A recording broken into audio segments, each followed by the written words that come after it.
अपराजिता कहानी की लेखिका हैं गौरा पंत शिवानी।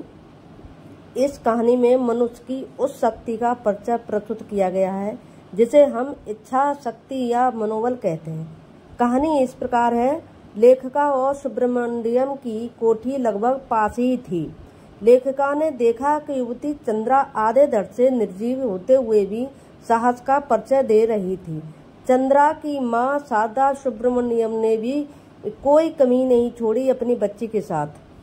लेखिका चंद्रा के अदम्य साहस से बहुत प्रभावित हुई। लेखिका चंद्रा को प्रतिदिन देखा करती।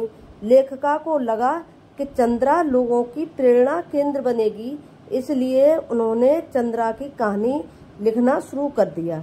चंद्रा की महत्वाकांक्षा को देखते हुए कहा कि एक मेधावी युवक IAS परीक्षा के दौरान इलाहाबाद से लौटते समय रेलगाड़ी की दुर्घटना में दायां हाथ गंवाकर मानसिक संतुलन खो बैठा।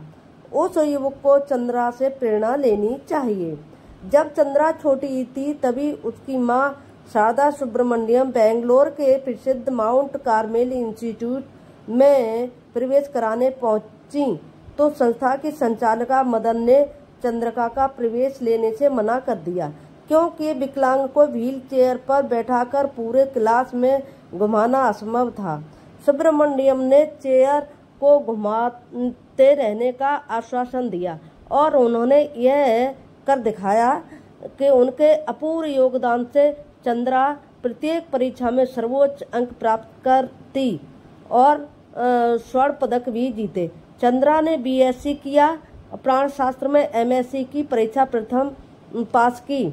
चंद्रा ने विज्ञान साहित्य कला की उपलब्धियों में अपनी महान प्रतिभा का परिचय दिया। उनके कार्यों पर प्रोफेसर को गर्व था। उन्होंने लेखिका से प्रसन्नता प्रकट करते हुए कहा कि जिस चंद्रा को चिकित्सा जगत नहीं अपना सका, उसे अपनाकर विज्ञान जगत धन्य हो गया। सब्सक्राइब करें प्लीज। धन्यवाद।